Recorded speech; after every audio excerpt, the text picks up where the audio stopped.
I'm joined in the studio by David Tait, who's an experienced mountaineer, actually climbed Everest 5 times. So, as we were saying, you've got to be mad to go down it that way, but you've got to be fairly crazy to go up 5 times, haven't you? What is it about Everest? What's the attraction? What's the buzz? Well, for me, Everest has become a bit of a vehicle. It's a vehicle that everybody's eyes are drawn to, inevitably, as you can tell today. With the exception, perhaps, of K2, there are very few other mountains that have this romantic feel to it.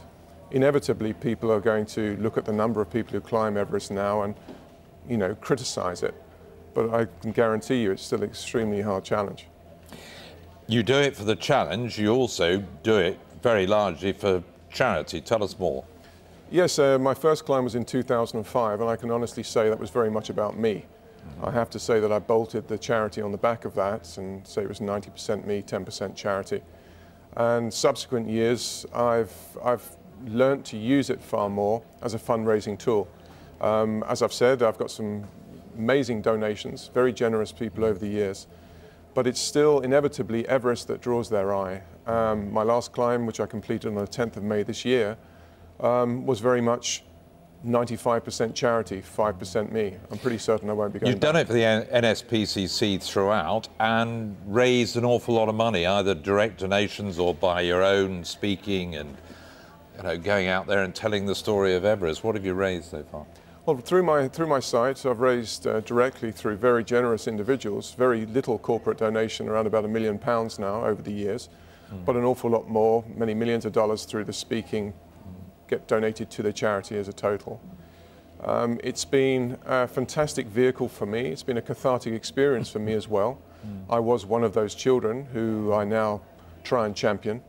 And it's been eye-opening, the number of people who have approached me and said it's helped by putting the story out there, which is one of the most important things. You obviously still enjoy going out. What about this? I mean, certainly you were hearing Norgay's son there and others who are saying it's becoming a bit of a bottleneck, a bit of a tourist trap, too many people going up, ropes all the way, you know, up difficult stretches and so on, that it's creating maybe some safety hazards and so on. Do you accept some of that or not really? Yes, I think the only thing that's changed between almost 1953 and now has been the weather prediction. The mountain's still the same. People have roughly the same equipment as they always did. But now, instead of looking out of their tent first thing in the morning and seeing a nice blue sky and deciding to go randomly climbing, they now all subscribe to the same weather center that gets transmitted from Switzerland. The problem is now everybody goes on the same most opportune day. So the pictures you're seeing are not really pictures of more people than there ever were, but they're all using the best opportunity. And I do agree with what he says. I do think it needs to be regulated. It's never going to be regulated by the Nepalese authorities. There's too much money involved for them, and they're a very poor nation. But I do think when the next disaster occurs, it's unfortunately probably going to occur on one of these fortuitous days, weather-wise, and capture a lot of people in one go. Does that need to be regulated? I don't think so. But I mean, you went up, you were saying you went up early this year to be the first, plant the charity's flag on top, get the maximum out of it. But I mean, were you having to elbow people out the way as you went up? Was it that bad? No, absolutely not. I had this tiny weather window that we had to charge for, and we did it in 3 days as opposed to the normal 6, so that we could grandstand a little for the charity, I have to say.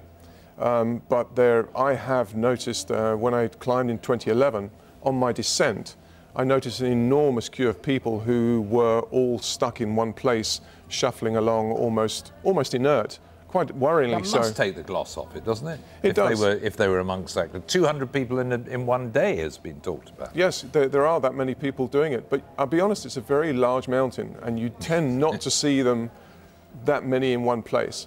I've seen pictures where a queue of people have been photographed in one place, and it looks horrible. But one must remember that a lot of them are Sherpas as well, carrying loads. But yes, does it need to be regulated? It's a difficult question. The weather is to blame, or the weather prediction is to blame for these so-called traffic jams. But yes, in my eyes, it does devalue it. It would be nice to be Sir Edmund Hillary and be the only person to have climbed it. But what is it like on top? I mean, when you finally plant your flag or your stake or whatever on the top of the highest mountain in the world. It's the most beautiful thing. But to be honest, at that moment, all you really feel is relief that you've actually made it, because so many things can conspire to stop you getting there. The weather, your health, thousands of different things. I was avalanched this year. I had to be dug out, and that's changed my perspective on whether I'm doing a sixth completely. But it is a wonderful moment. You stand there and the relief is incredible.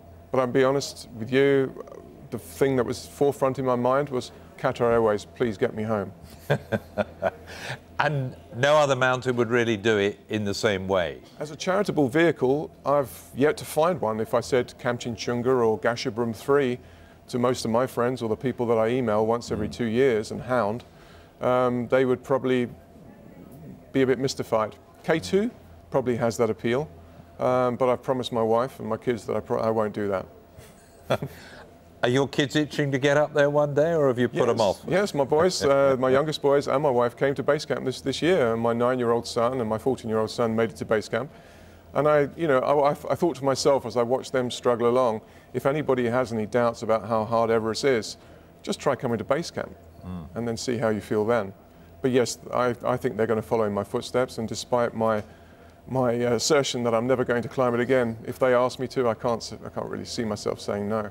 So a 6 is in order, is it? Probably in a few years' time when they're old enough. David Tait, thanks for letting us share the experience with you. Very good to talk to you. Pleasure. Thank you.